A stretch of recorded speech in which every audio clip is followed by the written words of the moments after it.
Nicolas qui nous vient bien sûr de Lorraine. C'est un peu notre fil rouge au cours de cette journée.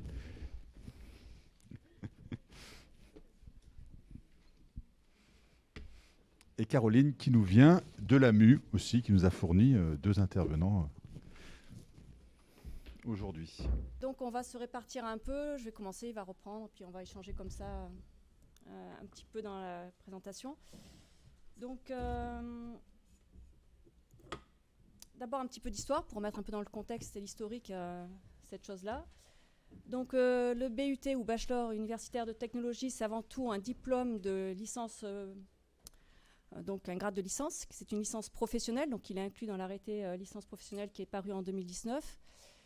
Pour faire le lien, c'est pas écrit dans la diapo, mais c'est la présentation tout à l'heure qui m'a fait penser qu'il y a aussi obligation d'intégrer 50% de bac technologique à l'entrée et de faire 50% d'insertion pro à la sortie.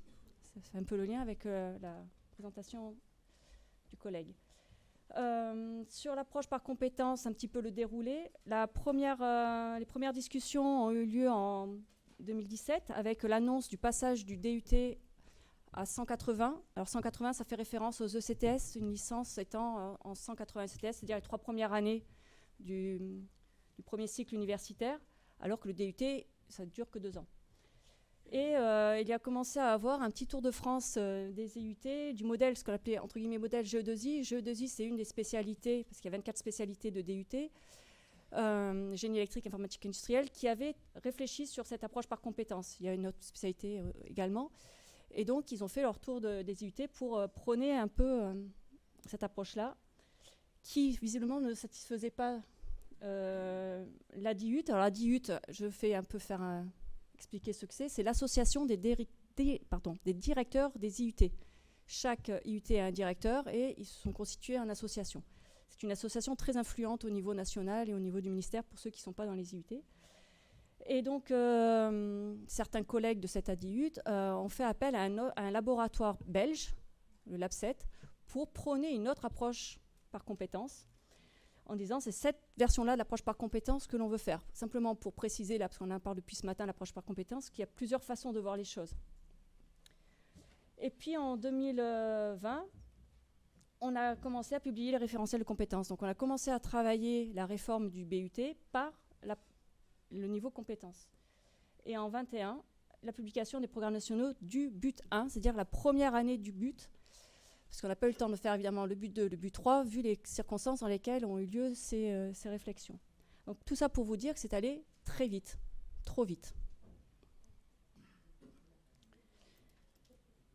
Alors qu'est-ce qu'on retrouve un petit peu maintenant pour rentrer? Là, c'est juste pour vous montrer que c'est impitable en fait, donc il ne faut pas essayer Enfin, je pense que c'était ça l'objectif de cette diapo, c'est de vous montrer comment c'est un truc, ça fait mal à la tête. Donc quand on est arrivé dans nos départements pour présenter les choses à nos collègues, ça on ne leur a pas montré, par exemple. Enfin moi, je n'aurais pas montré du moins, sauf si je voulais les faire encore plus fuir et dire au secours. Moi je l'ai fait, moi. Donc simplement, on va passer rapidement, mais pour dire que bon, on a une compétence, on trouve plein de choses dans cette compétence, et peut-être que je vais regarder l'essentiel, c'est simplement pour montrer qu'il y a plein de jargons, de thèmes, de notions à essayer de comprendre, ou pas d'ailleurs. Mais celles qui sont incontournables, ce sont les SAE, situations d'apprentissage et d'évaluation, et ressources, parce que cela, on va les retrouver au moment de la mise en œuvre vraiment dans les départements. Tout le reste, franchement, je pense que si on fait, tu vas parler du sondage qu'on a fait, reste assez abscon pour la plupart d'entre nous. Et donc, ce qui est important dans ce diplôme, c'est que comme on est parti des compétences, est associé à chaque compétence une unité d'enseignement, les UE qu'on retrouve d'habitude. Et dans ces UE, donc, il y a 2 pôles. Un pôle SAE, savoir situation d'apprentissage et d'évaluation, et le pôle ressources. Donc le ressources, en fait, c'est ce qu'on appelle nos matières. On va retrouver toutes les matières qu'on avait, avec des règles qu'il faut que les pôles soient dans la fourchette de 40-60% par rapport au coefficient qu'on va leur allouer. Voilà. Et une UE, donc une compétence ou un niveau de compétence est acquise dès que la moyenne est égale ou supérieure à 10 sur 20, donc elle est capitalisable comme les autres UE.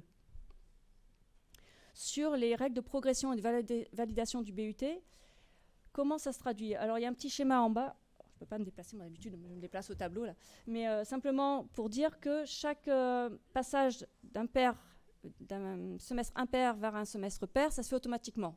Jusque-là, voilà. Après, pour passer de l'année 1 à l'année 2, ou 2 à 3, ça dépendra des résultats. Donc il y a marqué niveau 1, niveau 2, niveau 3, ça fait référence au niveau de compétence, puisque chaque année, on atteint un niveau de compétence. Et ce qui est entouré en noir, là, c'est ce qu'on appelle les regroupements cohérents d'UE, c'est-à-dire que les UE ne sont pas regroupés sur un semestre, comme c'est fait normalement dans les diplômes, mais sur une année. Donc sur l'exemple qui est marqué, là, le semestre 5, semestre 6, sur le UE 5.1 et UE 6.1, ces deux UE se compensent. Mais par contre, verticalement, ça ne se compense pas. Ça c'est clair, même si c'est un peu bizarre. Voilà, donc je ne vais pas rentrer tellement dans les règles de progression qui sont un peu compliquées. On va arriver à plein de situations diverses et variées. On a déjà un momentum de 10 pages au niveau de l'IUT d'Aix-Marseille pour savoir ce qu'on va faire, vu tous les cas de figure qui peuvent se présenter. Donc je ne vais pas vous faire la liste exhaustive. Mais en gros, il y a des règles qui font qu'on peut avoir celle d'avant si on acquiert celle d'après, et qu'il faut avoir au moins 8 pour valider. C'est-à-dire qu'il faut avoir la moitié des UE à plus de 8 pour l'avoir, sinon ça ne marche pas. Bref, en conséquence, en théorie, déjà, il n'y a plus de moyenne ni au semestre, ni à l'année. Donc ça va poser des questions. On va voir comment ça va être contourné, parce que forcément, on est quand même dans le monde universitaire, donc il faut quand même qu'on fasse des liens entre les autres formations. Mais il y a une formation, je vais conclure là-dessus, après je laisse la parole à, je crois que c'est toi qui prends la suite, sur quelque chose qui est assez orthogonal aux autres diplômes dans l'organisation, puisqu'au lieu d'être par semestre, on est à l'année, donc on peut dire que c'est assez orthogonal, et que nous n'avons plus de moyenne. Bon, dans la vraie vie, on va se débrouiller pour sortir des moyennes, mais dans la théorie, il n'y a plus de moyenne. Oui, donc ces premières diapos, c'était pour expliquer un peu la mécanique complexe du BUT. Effectivement, c'est plein de jargon, c'est plein de règles, et de règles nouvelles, et qui ont été la règle de la non-compensation. C'est une règle qui n'a pas été exactement discutée, c'est imposé.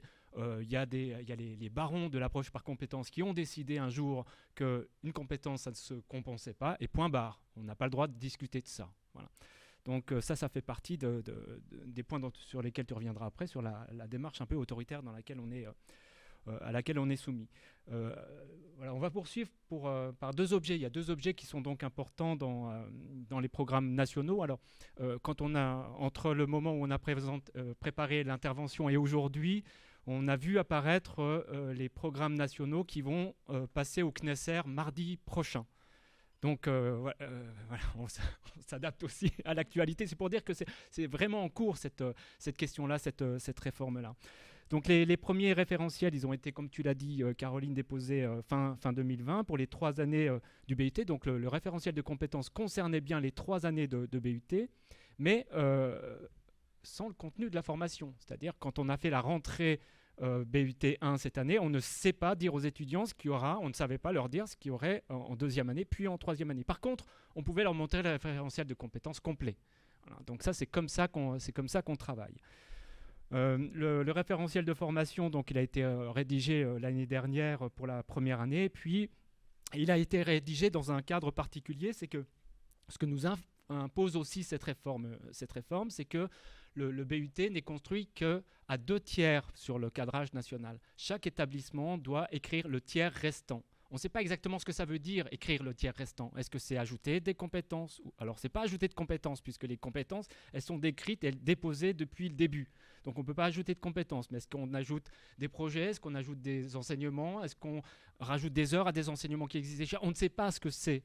Personne ne sait dire ce qu'est l'adaptation locale, mais elle doit être faite par les établissements. Donc la première année, elle a été écrite à 100%, donc complètement. On a écrit tout le programme de première année pour toutes les spécialités, mais en sachant très bien que l'année d'après, il fallait que les établissements, donc cette année, il faut qu'on révise cette première année qu'on n'a même pas réussi à mettre complètement en place. Donc au bout enfin, vous voyez dans quelles conditions on travaille.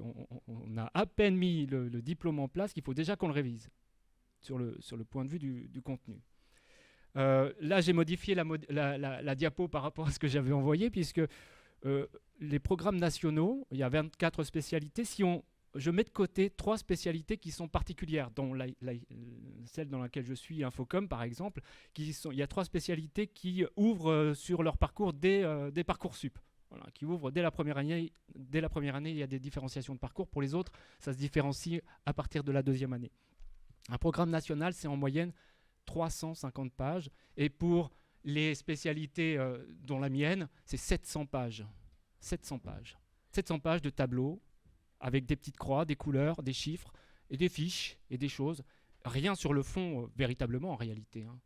Que de la maquette dont on ne sait pas toujours ni comment la lire, ni comment la faire. On peut passer peut-être à la suivante. Ouais, mon téléphone s'est éteint. Donc je ne sais plus à combien on en est. Voilà. Donc pour la suite, ça c'est aussi pour dire, voilà, alors c'est plus exactement sous cette forme-là, ça c'était la première forme des référentiels de compétences, mais c'est encore finalement une diapo sur laquelle on peut passer un peu vite. C'est pour dire qu'on fait du travail à l'envers en réalité, et puis on peut peut-être passer à la diapo suivante.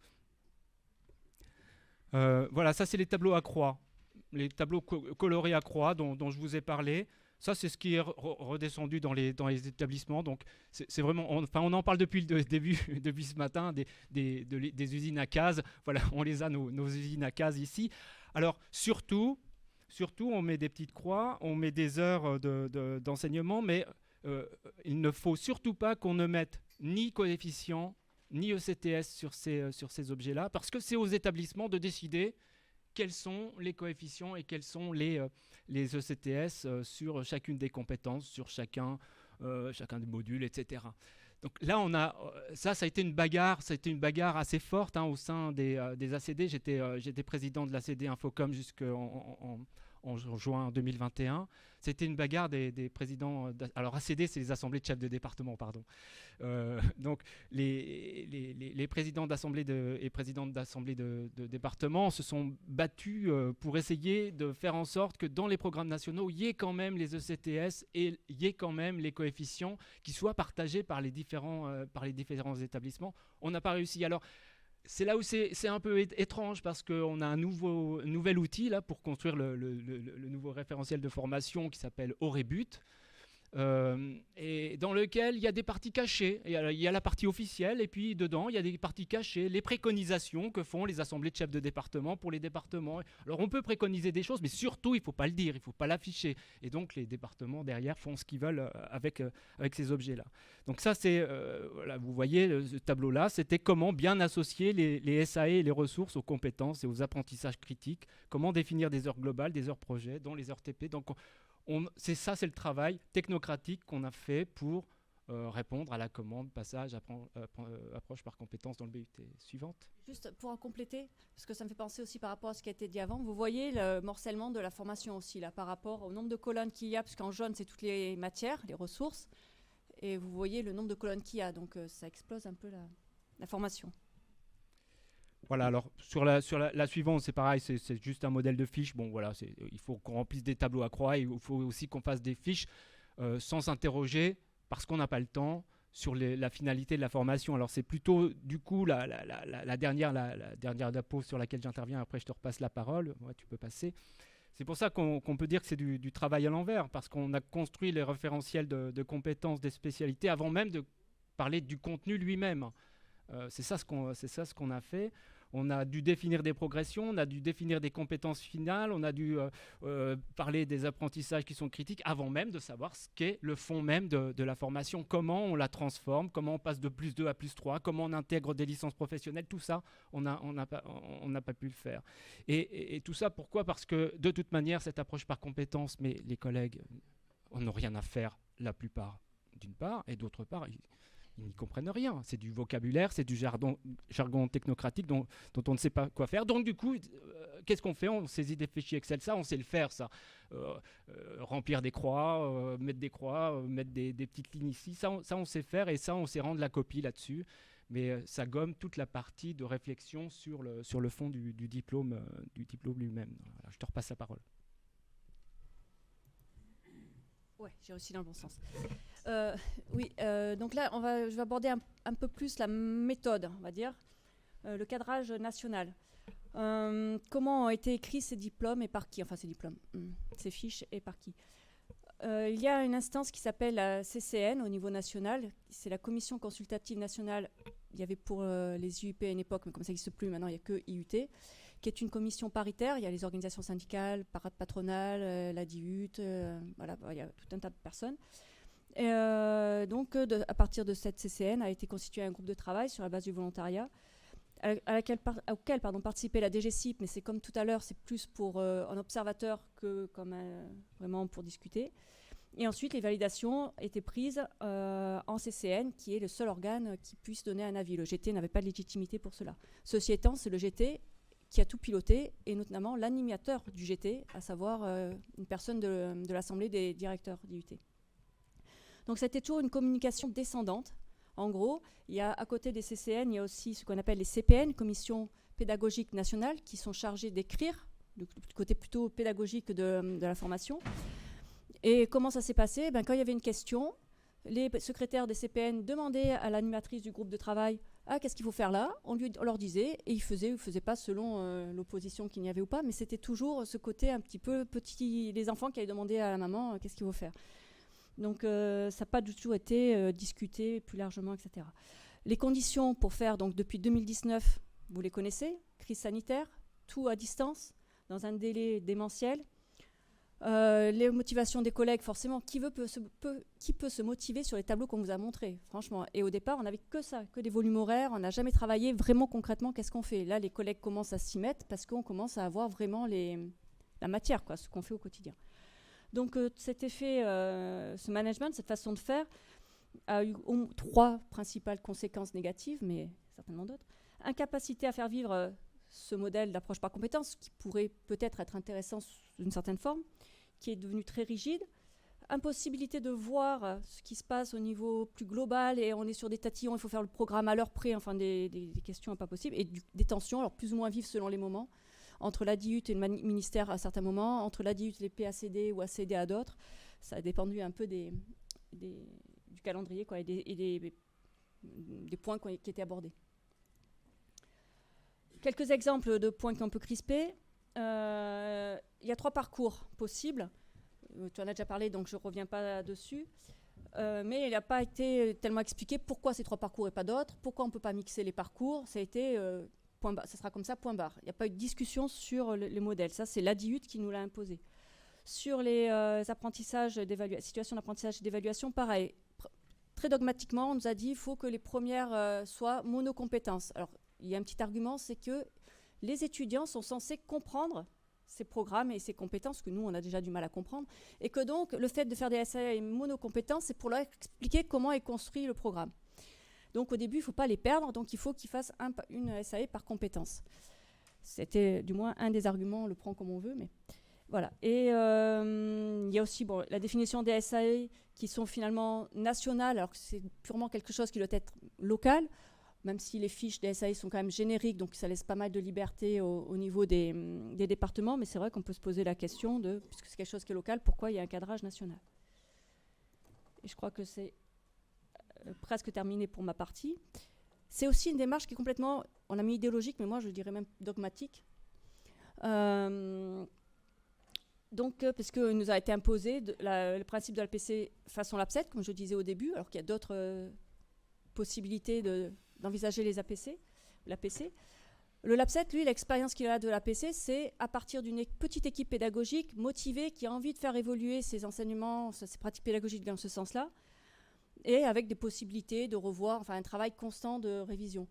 Là, ce qui a été fait pour nous, ça a été complètement différent, puisque ça a été imposé par en haut sur une multitude d'établissements, de spécialités, et on en parle depuis ce matin, les disciplines ont des cultures différentes, c'est vrai aussi dans les IUT, selon les types de spécialités.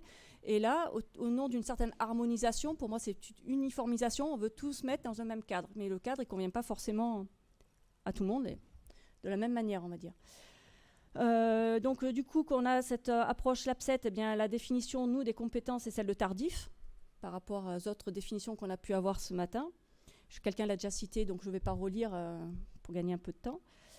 Il n'y a pas le côté collectif, comme on disait, c'est le fait que les compétences ne se compensent pas, qu'il n'y ait pas voilà, c'est très cloisonné.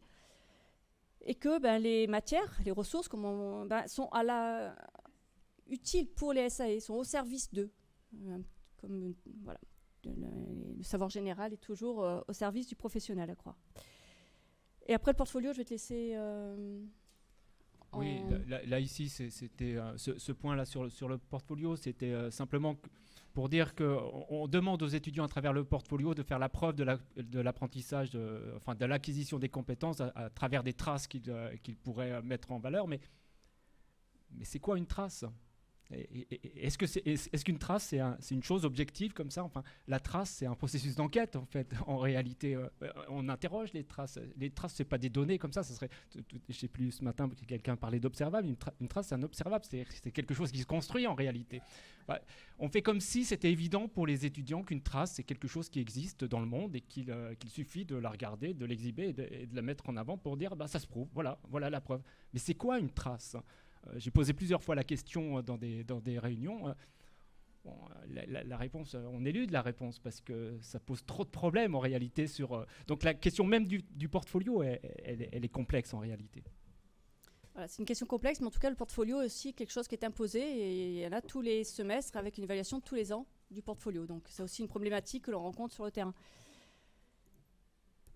Pour finir, donc, en termes d'un petit peu conclusion, avant de passer sur le sondage et les résultats du sondage, il y avait 3 réformes en une seule avec ce BUT. Passer d'un diplôme de Bac+2 à Bac+3, ce qui est déjà pas simple, puisqu'il faut revoir la progression de la formation, etc. La définition donc, des compétences, des connaissances, enfin, des objectifs de ce nouveau diplôme, avec aussi dans l'idée d'adapter à la réforme du bac et du lycée de façon plus générale. Avec ça, il y a tout ce qui est adaptation locale, c'est-à-dire que la plupart des IUT avaient, et pas tous, des licences professionnelles en 1 an. L'injonction a été de les intégrer dans les parcours de BUT, de ne pas les garder à côté, parce qu'il y a évidemment des soucis d'économie derrière, enfin budgétaire. Tout ça doit se faire à budget constant. Donc il n'était pas question de rajouter une formation à d'autres formations. Il fallait faire avec l'existant et rester dans l'existant au niveau enveloppe budgétaire. Ce qui n'est pas une mince affaire, selon les LP qu'il y avait dans les IUT. C'est un gros travail auquel on s'attelle maintenant, puisque maintenant on sait un peu mieux où on va, d'une certaine manière. Il y a le travail, évidemment, avec les partenaires socio-économiques que tous les IUT ont plus ou moins depuis longtemps. Et puis le lien avec les autres formations qui n'ont pas du tout été travaillées, que ce soit avec les licences, les masters, les BTS, les écoles. Il y a tout un tas de chantiers qui restent à faire. Voilà, sur l'approche par compétences, je ne vais pas redire parce qu'on en a déjà beaucoup parlé. Mais en conclusion, ce BUT, ça a été fait à l'envers en partant des compétences et pas de la base, sans consultation des personnels. Et ça a été imposé par quelques personnes Alors l'UNPIUT, c'est l'Union nationale des présidents des IUT, parce que chaque IUT a aussi un président qui est forcément quelqu'un du monde socio-économique. C'est pas forcément un patron, ça peut être un salarié. Ouais. Mais ce sont des patrons. Et la DIUT avec le ministère, parce que tout ça a été négocié à tous les 3, avec la CPU aussi, qui était dans les négociations, d'où le fait de ne pas faire exploser le budget. On va conclure avec une enquête qui est en cours. On l'a lancée au SNESUB dans le secteur formation, on l'a lancée en février. Et puis, elle s'est achevée vers le 20 mars, le temps de passer dans Sphinx. Enfin, je vous passe les détails. Les premiers résultats commencent seulement à sortir, et puis donc elle est en cours. Donc là, c'est une primeur en fait qu'on vous donne ici sur cette enquête. Les résultats sont encore pas diffusés. Donc simplement les 2 premières diapos, c'est pour dire un peu qui a répondu, pour qu'on ait un peu une idée. Tous les départements toutes les spécialités n'ont pas répondu de façon équivalente. Voilà, on peut passer à la deuxième. Ça donne un peu aussi en termes de statut. Il y a 60% d'hommes et 40% de femmes qui ont répondu, ce qui correspond à peu près à la proportion dans l'ESR. Je ne sais pas pour les UT, il n'y a pas de statistiques. Enfin, j'en ai pas trouvé du côté du ministère pour savoir la proportion hommes-femmes dans les IUT. Mais pour les IUT, on a des chiffres de 2016 pour enseignants-chercheurs et enseignants du second degré. Là, c'est pas tout à fait. Il y a autant d'enseignants-chercheurs que d'enseignants au second degré qui ont répondu. Bon, il y a 900, on a à peu près un peu moins de 1000 réponses sur cette enquête. Il y a 9000 personnes pour indication. Il y a 9000 collègues permanents dans les IUT. Ça donne donc un peu plus de 10%, 11%, 12% qui ont répondu. Voilà, il y a des biais d'échantillons, mais on peut quand même essayer de faire parler cette enquête. Peut-être quelques informations sur les diapos d'après. Vas-y, ouais, tu peux. Ouais. Ce qu'on peut dire, c'est qu'il y avait une question, est-ce que vous avez déjà pratiqué ou pas ? Je pense qu'on mettra le diapo à disposition. Voilà, mais vous pouvez prendre les photos. est-ce que vous avez déjà pratiqué l'APC avant? Vous voyez, c'est en gros un quart, trois quarts, enfin un quart des personnes disent qu'ils avaient déjà pratiqué une approche par compétence avant l'APC BUT. Et ce qui est intéressant, c'est que c'est le diagramme d'à côté, c'est que on a posé la question, est-ce que vous êtes plus ou moins favorable, on va dire comme ça, à l'APC en général, et est-ce que vous êtes plus ou moins favorable à l'APC BUT? Et on voit qu'en fait, il y a une sorte de glissement, c'est-à-dire que les gens ne sont pas forcément opposés, les collègues ne sont pas nécessairement opposés à l'approche par compétence par principe. En revanche, ce qu'ils vivent dans les IUT, l'approche par compétence de BUT, là, ça commence à leur poser problème. Si on regardait plus finement en croisant les données, on verrait que ceux qui sont très défavorables restent très défavorables, mais que parmi les favorables, ceux qui sont très défavorables à l'APC en général ne sont jamais favorables à l'APC BUT. Par contre, ceux qui sont favorables à l'APC en général peuvent devenir défavorables à l'APC BUT. Donc on a quand même une position comme ça qui est intéressante à regarder, qu'on essaiera de creuser, celle d'après.